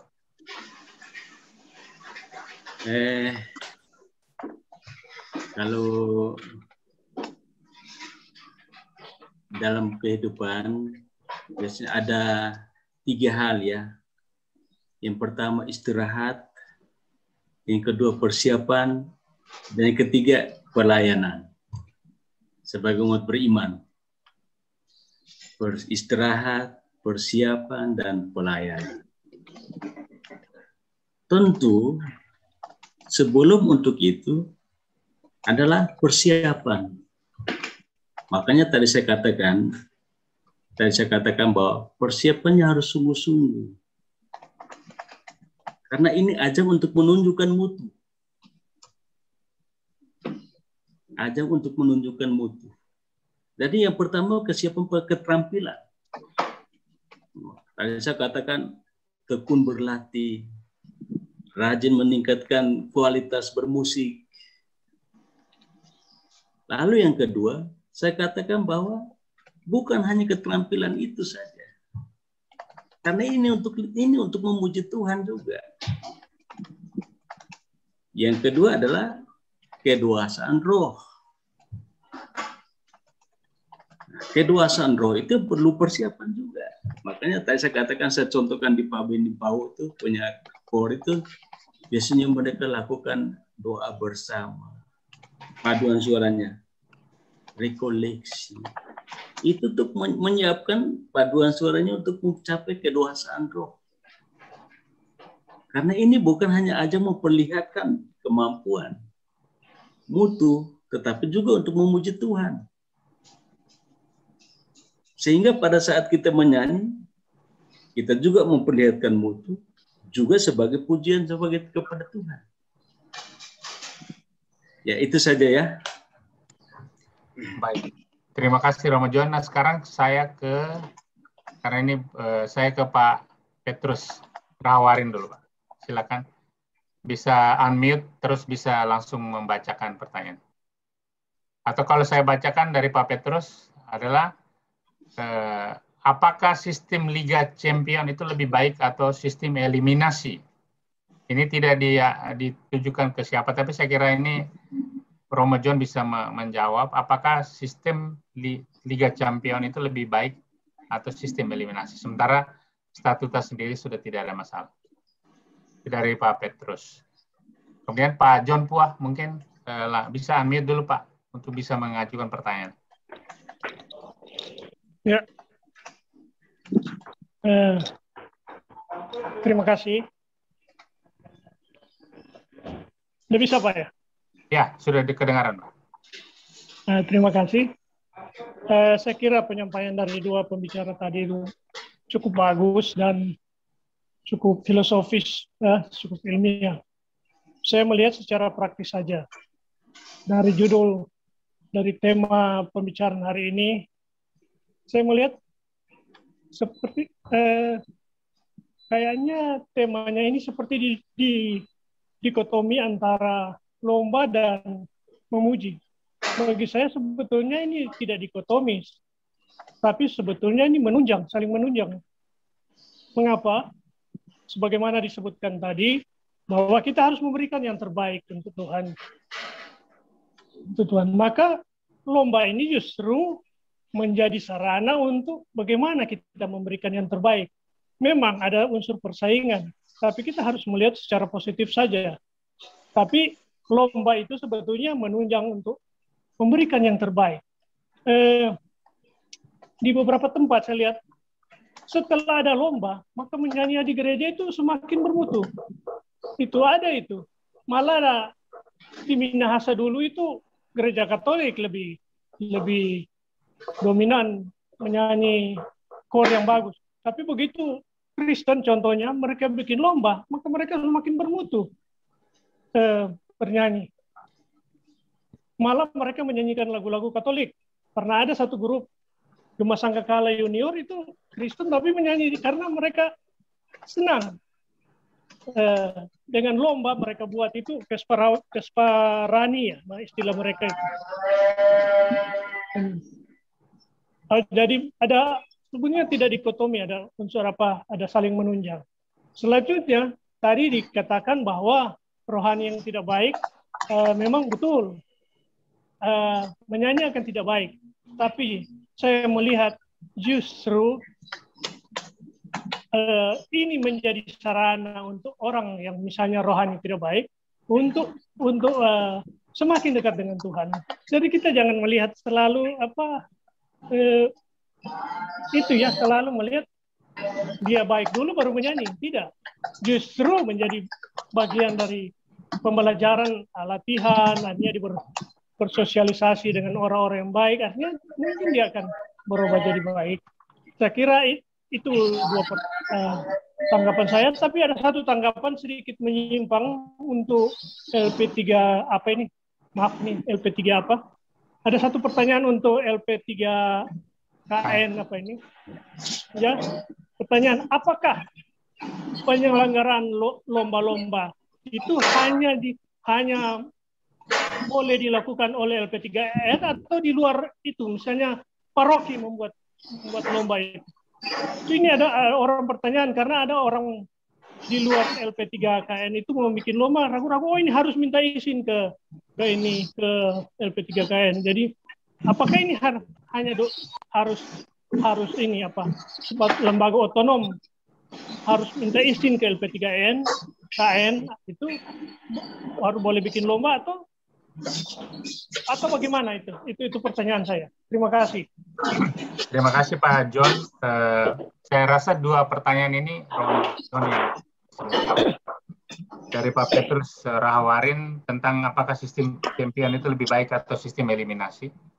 Lalu dari Pak John Pua itu ada kira-kira bahwa orang yang tidak harus mengandaikan orang baik secara rohani dulu baru boleh ikut lomba, tapi bisa sebaliknya. Dan kemudian pertanyaan tentang penyelenggaraan itu harus punya aturan birokratis, LP3KN harus minta izin atau siapa. Bagaimana? Silakan Romo John mungkin bisa memberi tanggapan. Ya, untuk eliminasi atau tidak itu ada profesi ini siap pelatih. Jawabnya karena itu sudah keputusan dalam musyawarah munas ya. Dan itu nanti ada beberapa teman di sini yang bisa memberi jalan keluar, silakan. Tapi yang kedua ini tentang yang tadi disampaikan oleh Pak John tentang itu orang yang tidak baik juga bisa memuji Tuhan. Yang tadi saya katakan itu adalah efek dari lagu yang dibawakan dalam roh. Efeknya adalah seperti tadi ya, Saulus dan Paulus itu.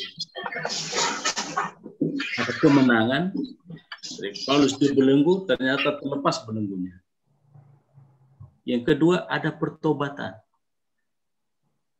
yakni kepala penjara yang sebelumnya tidak mau mengikuti Kristus, tapi setelah mendengar suara dari menyanyian dari Saulus dan Paulus dan Silas, kok bertobat, ikut Tuhan, percaya pada Tuhan.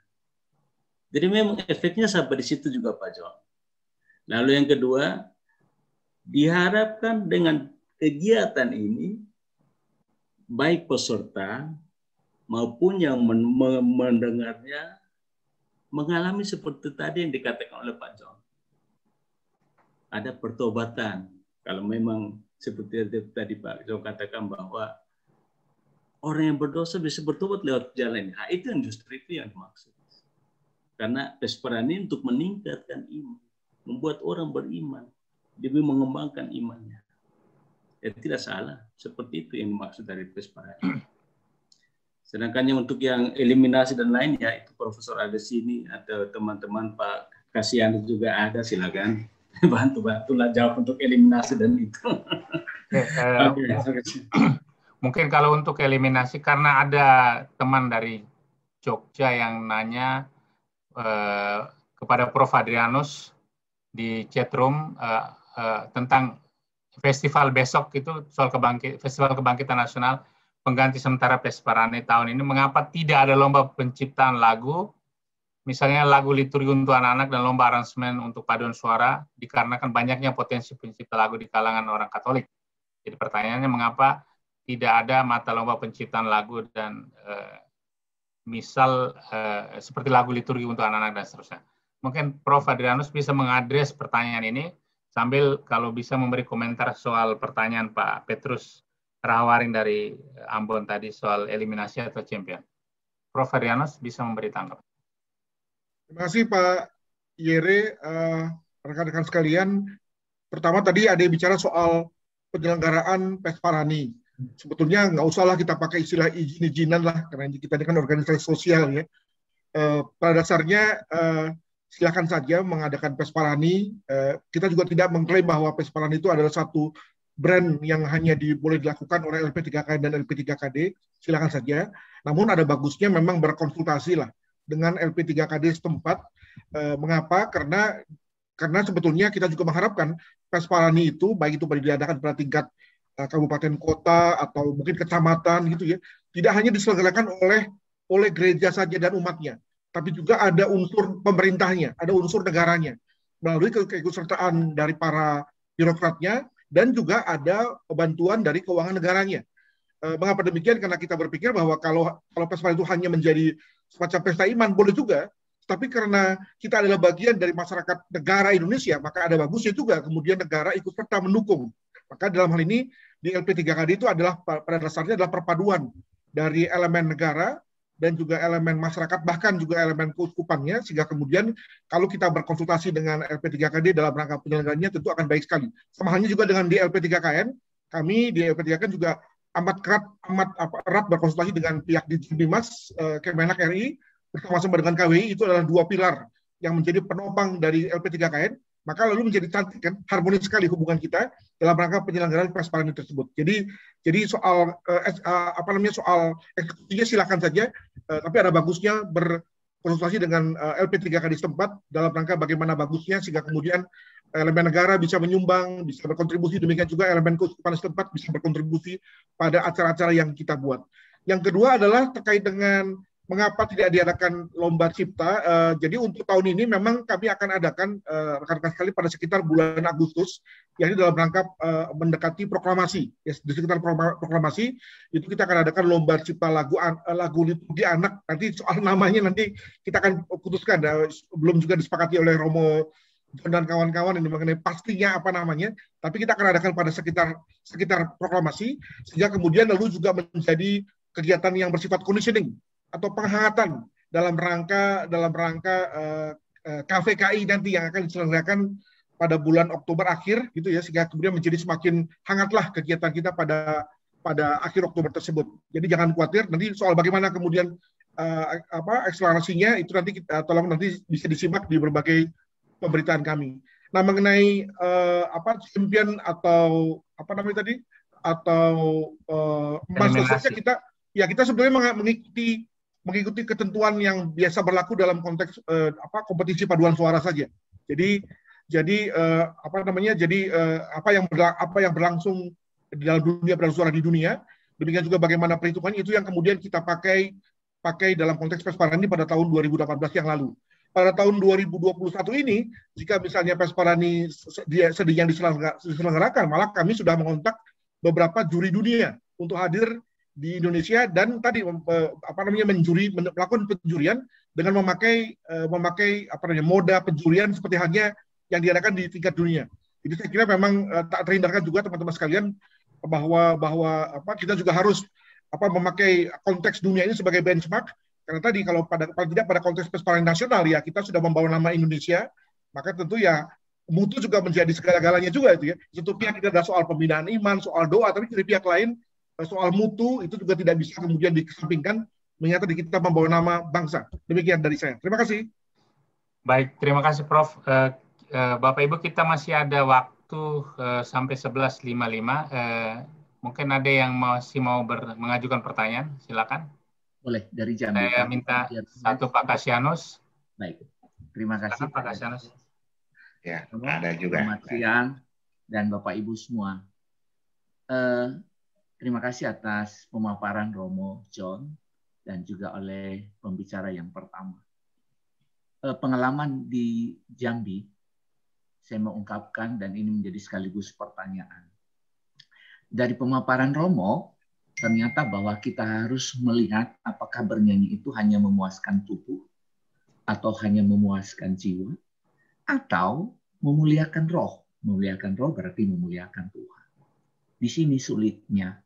Pengalaman 2018 yang lalu ketika kita mau melakukan persiapan PES Parani ke Ambon, sedikit banyaknya saya dan beberapa teman mengalami kesulitan untuk menyiapkan sebuah kelompok paduan suara yang untuk memuliakan roh.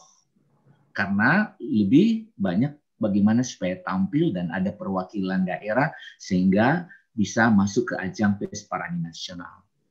Pertanyaan saya, Romo, mungkin sebetulnya perlu diawali dengan rekrutmen para peserta.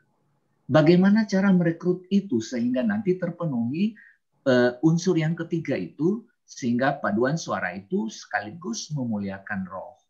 Karena rekrutmen atau penentuan peserta yang keliru akan menyebabkan tidak tercapainya maksud yang ketiga itu. Mungkin di sini perlu ada semacam tadi dari penjelasan Romo, saya bisa menangkap satu benang merah, bahwa mungkin kelompok yang kelak akan ditetapkan itu melakukan doa yang khusus untuk persiapan ini, untuk roh. Karena percuma juga kita hanya menyiapkan peserta paduan suara, tapi hanya untuk memuaskan tubuh atau hanya untuk mewakili daerah, tetapi menimbulkan hal yang tidak memuliakan Tuhan. Nah, bagaimana caranya Romo untuk menampilkan satu paduan dengan rekrutmen yang betul-betul memenuhi unsur yang ketiga itu? Tidak saja memuaskan tubuh, memuaskan jiwa, tapi terlebih memuliakan roh. Saya hanya bisa satu, mungkin kelompok yang kelak dari Jambi atau dari mana-mana pun dari seluruh provinsi di Indonesia, setelah membentuk kelompok ini, lalu ada kegiatan doa yang dibimbing oleh seorang yang bisa menjadi pemicu kepada kelompok itu untuk tahu bahwa mereka itu memuliakan nama Tuhan. Itu saja Pak Yeremias dan Romo, terima kasih. Baik, terima kasih Pak Kasianus. Apakah ada satu lagi pertanyaan sebelum diberi tanggapan? Apakah masih ada satu lagi pertanyaan? Ada dari Romo Beri Ambon. Oh ya, silakan Mo. Ya. Terima kasih. Satu pertanyaan kecil, tapi sebelum itu tambahan juga barangkali tentang lomba dan kompetisi. Lomba atau kompetisi atau memuji Tuhan. Menurut saya ini memiliki sebuah hubungan erat, tapi sangat dinamis. Lomba bisa menunjang kualitas untuk memuji Tuhan, tetapi memuji Tuhan bisa juga memberi makna dan jiwa kepada lomba. Nah, teknisnya itu para pelatih, seperti yang ditanyakan oleh Pak Kasianus tadi, para pelatih dan ofisial punya kompetensi. Sebab Romo John menjelaskan secara, saya setuju dengan kedua narasumber menjelaskan lebih rinci, membedakan tubuh, jiwa, dan roh. Lebih simpel sebenarnya tubuh, karena tubuh itu mengandaikan kualitas yang baik, dan itu diberikan oleh jiwa. Tapi jiwa mengandaikan bentuk ekspresi, dan itu adalah tubuh. Hubungan itu sama dengan lomba atau puji Tuhan. Jadi dua-duanya berjalan bersama dalam sebuah hubungan yang sangat dinamis. Saya sepakat dengan presentasi kedua narasumber. Kemudian tentang champions lebih baik atau eliminasi lebih baik, ya, model penilaian itu. Kita sepakat dengan Bapak Ketua Umum, kita ikut tren dunia, Champions. Dalam hubungan dengan Musikamundi itu. Jadi kalau Champions secara praktis, itu semua bisa langsung melihat hasilnya ketika pengumuman. Kalau eliminasi itu nanti tunggu mengirim catatan Dewan Juri baru kita lihat. Nah itu teknis yang barangkali berkaitan dengan psikologi mereka yang ikut lomba. Kemudian pertanyaan informatif kepada Romo John. Tadi digunakan istilah musik suci, nyanyian suci. Nah, saya langsung berpikir ke pengembangan LP3K kita ke depan. Dia akan lari kemana-mana, ke etnik, kemana-mana begitu. Nah, apakah istilah musik suci ini langsung sama dengan istilah nyanyian suci dalam presentasi, sama dengan istilah musik suci atau musik liturgi dalam instruksi musikam sakram, atau menunjuk kepada musik rohani pada umumnya. Seperti begitu. Karena kalau langsung menunjuk kepada musik suci, maka nanti kita mesti cipta lagu etnik yang liturgis juga, sesuai dengan kriteria seperti yang dikemukakan oleh Pak Monty tadi. Terima kasih. Ya. Baik, terima kasih Romo.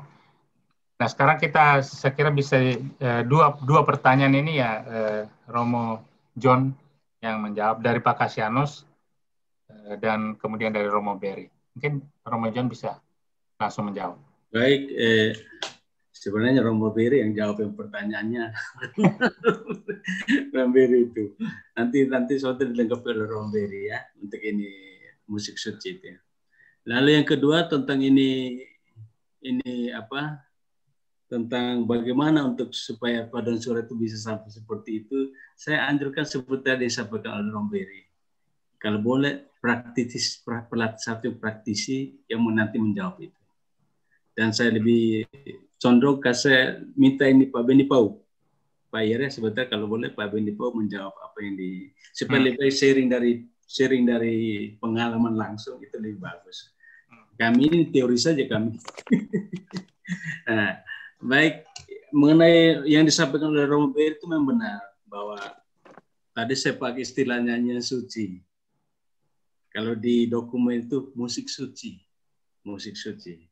Musik suci itu terdiri dari lagu Gregorian, lagu polifoni, dan juga nyanyian rohani, lagu rohani. Nah, sehingga apakah nyanyian rohani itu apakah bersifat etnik atau tidak, itu mungkin lain hal lagi. Itu mungkin nanti kita diskusikan bersama. Yang penting bahwa yang dimaksudkan di sini adalah 3 hal itu. Gregorian, polifoni, dan nyanyian rohani, lagu rohani. Nanti untuk sampai kepada etnik itu, Romo Berry mereka punya keahlian di situ, nanti baru beri masukan untuk kita semua. Dengan beberapa orang, nanti akan memberi masukan kepada kita tentang etniknya itu yang harus seperti apa. Nah, lagu rohani yang etnik itu harus seperti apa. Lagu liturgi yang etnik itu seperti apa. Nah itu tadi katakan memang ada sedikit beberapa yang perlu diperhatikan lebih khusus. Itu saja. Terima kasih ya Romo Berry dan terima kasih ini. Oke.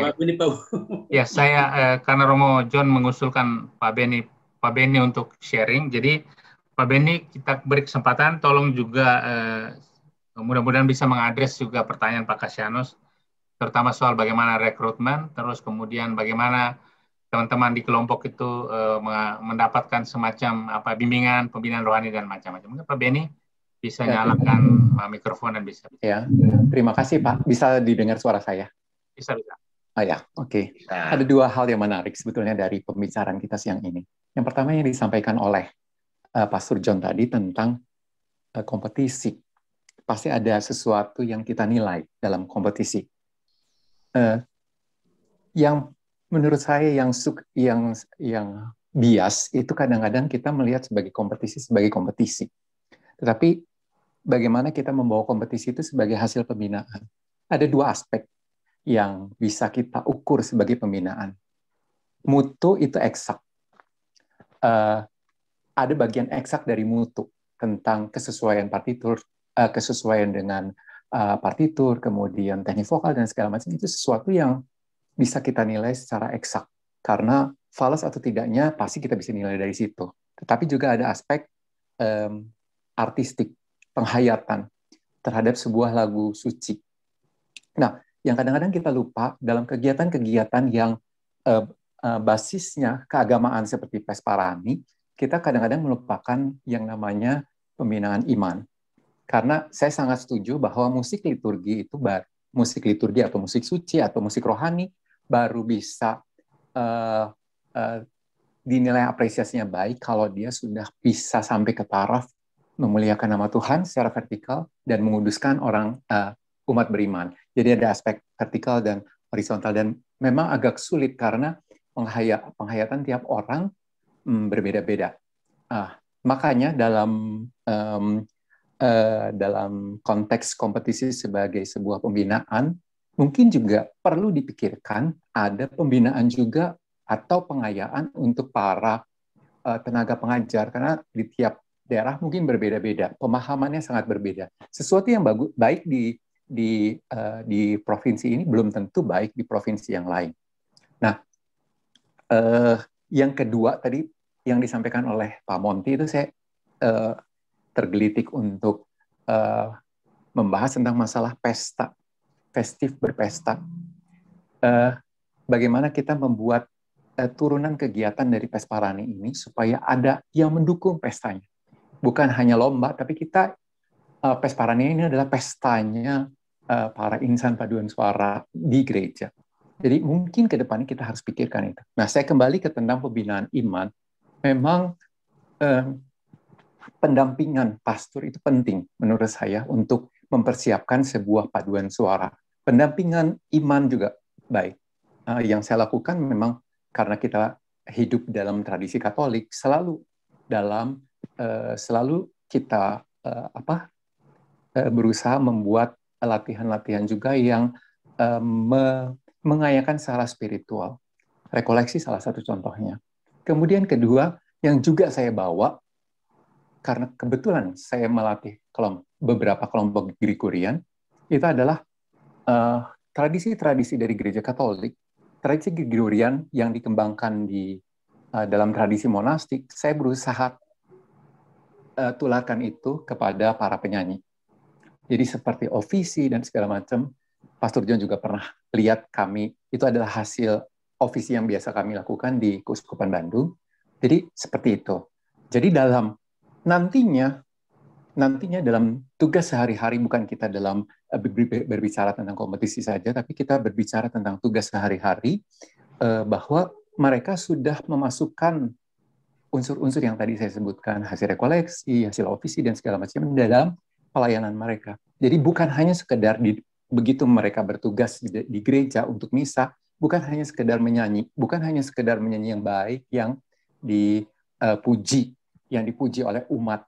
Kadang-kadang kan banyak ya paduan suara seperti itu. Tapi justru kita harus bisa memberikan contoh yang baik pada umat, terutama tata gerak. Ya, bagaimana kita menyanyi sambil membungkuk, karena pada saat itu kita memang membungkuk. Dengan serta-merta mereka semua akan membungkuk tanpa saya suruh. Gitu ya. Jadi ini memang hasil pembinaan.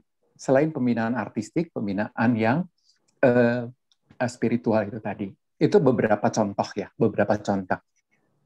Karena kalau kita hanya mengandalkan doa tanpa latihan juga sama bohong. Kita tidak bisa mencapai taraf artistik dari paduan suara yang baik.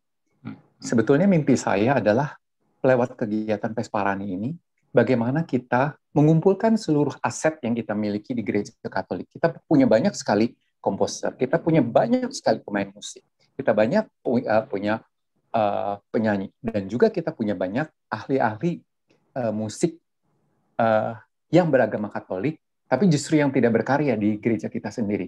Bagaimana kegiatan ini kita bisa merangkul seluruh SDM yang ada, kita campur dengan pengayaan di liturgi supaya mereka juga tetap berkarya di gereja ini. Mimpi saya sih sebenarnya seperti itu, karena kita nggak akan mungkin maju tanpa orang-orang hebat dalam tanda kutip ya, bukan orang-orang hebat yang untuk hanya sekedar dipuji, tapi yang bisa mengembangkan musik di gereja kita. Kira-kira begitu ya, Pak. Pak Beni, mungkin pertanyaan Pak Kasianus tadi soal rekrutmen, kira-kira di teman-teman di Bandung gimana cara rekrutmen? Oh ya, tiap provinsi pasti beda. Kebetulan kalau kami di Keuskupan Bandung, kami punya 3 forkom yang berhubungan dengan musik. Ada forkom paduan suara, ada forkom organis, dan forkom pemazmur. Masing-masing memang mengembangkan sesuai dengan bidangnya masing-masing. Kalau di keuskupan kami, memang kami mengadakan audisi terbuka. Bukan menunjuk sebuah kelompok, bukan menunjuk sebuah kelompok yang sudah eksis sebagai sebuah paduan suara, tetapi kami membuka kesempatan kepada seluruh penyanyi yang ada di keuskupan kami untuk melalui audisi terbuka. Harapannya sebetulnya bukan hanya merekrut penyanyi-penyanyi yang baik, tetapi nantinya kami berharap, karena Pesparani ini kan bentuknya pembinaan, kami membina banyak orang dari banyak paroki. Harapannya begitu mereka kembali ke paroki masing-masing, setidak-tidaknya bisa membagikan apa yang mereka dapatkan pada saat mempersiapkan Pesparani. Begitu ya rekrutmennya, Pak. Ya. Terima kasih Pak Beni. Baik, para Romo, Bapak Ibu, saudara-saudari peserta semua, kita sudah memasuki penghujung acara kita. Kita sudah sampai ke jam 11.53. Nah, saya tidak membuka pertanyaan lagi, tapi dari pembicaraan dan dari diskusi kita hari ini, saya kira dari segi pertanyaan semuanya terjawab, dari Pak Thomas Mulyana, Pak Petrus Rahawarin, Pak John Pua, Pak Kasianus, Romo Berry, dan dari Pak Beni. Dan kemudian yang kedua, saya kira saya rasa hari ini kita perlu sangat bersyukur bahwa teman-teman dari komunitas Bandung itu juga ternyata juga hadir dengan, menurut saya, satu anugerah besar. Ini sebuah best practice mutiara kita dalam gereja. Jadi bagi saya ini kita bisa benchmarking juga ke teman-teman di Bandung, terutama untuk menjawab soal soal bagaimana rekrutmen. Soal kita bukan apakah orang yang akan menyanyi itu sudah suci atau belum suci. Dua-duanya bisa kita lakukan. Tetapi yang penting adalah bagaimana setelah teman-teman masuk, lalu kita membina dan seterusnya. Kemudian dari Pak Beni tadi usul yang menurut saya juga bagus, soal pembinaan rohani dan pendampingan para Romo. Saya kira itu juga menjadi tugas dan PR yang serius bagi kita di paroki. Apakah kita mendapat pembimbingan yang memadai atau tidak? Masing-masing kita punya situasi yang berbeda-beda. Nah, kemudian Pak, kita juga bersyukur sekali dengan seluruh masukan dari Dr. Monty, dan saya kira Dr. Monty, saya kira teman-teman di LP3KN dan seterusnya akan melihat ini sebagai sebuah kesempatan juga untuk bisa berkolaborasi lebih lanjut, setidaknya untuk mitra diskusi dan seterusnya dengan Dr. Monty yang ternyata juga punya pengalaman sabrek tidak hanya di bidang keilmuan psikologi, tapi juga di bidang musik dan semacamnya. Saya kira itu. Kemudian yang lain-lain saya kira bisa kita ambil itu sebagai masukan yang sungguh luar biasa bagi kita, terutama dalam menyiapkan teman-teman, menyiapkan diri kita untuk menyongsong seluruh kegiatan kegerejaan kita. Saya kira itu dari saya. Terima kasih banyak untuk Dr. Monty dan Romo John, kemudian para penanya semua dan teman-teman yang lain yang sudah dengan setia mengikuti diskusi ini. Mari kita berdoa. Bapak Raja, kami mohon untuk memimpin doa. Baik, Romo, Suster, Bapak Ibu sekalian, kita serahkan diri kita kepada Tuhan. Mari kita satukan dalam doa. Demi nama Bapa dan Putra dan Roh Kudus. Amin. Allah Bapa yang Maha Kuasa, puji syukur kami haturkan kepadamu karena kami merasakan kehadiran-Mu dalam seminar online hari ini. Melalui Pesparani, kami ingin memuliakan dan memuji nama-Mu. Dampingilah kami, Tuhan, agar dalam setiap Pesparani, kami tetap mengutamakan pujian bagi kemuliaan-Mu, kendati pun dalam suasana perlombaan. Ajarilah kami, agar bisa seperti para Rasul Paulus dan Silas, tetap setia memuji-Mu walaupun dalam kesulitan hidup kami. Acara kami telah berjalan dengan baik, ya Tuhan, dan kami yakin itu karena pertolongan-Mu. Kami sebentar lagi akan menutup acara ini dan kami akan kembali ke aktivitas kami masing-masing. Semoga Engkau menyertai kami, berikan kami kesehatan, dan juga segala rencana kami, ya Tuhan, kami serahkan kepadamu, semoga berlangsung dengan baik. Kami ingat juga saudara kami yang sakit, semoga Engkau menjadi penghibur bagi mereka. Demikian doa ini kami sampaikan kepada Perantaraan Kristus Tuhan kami. Kami mohon berkat-Mu lewat Romo John. Silakan Romo, berkat. Tuhan bersamamu dan bersama rohmu. Semoga saudara sekalian dan juga kehidupan kita selanjutnya diberkati oleh kuasa Bapa, Putra, dan Roh Kudus. Amin. Terima kasih Romo.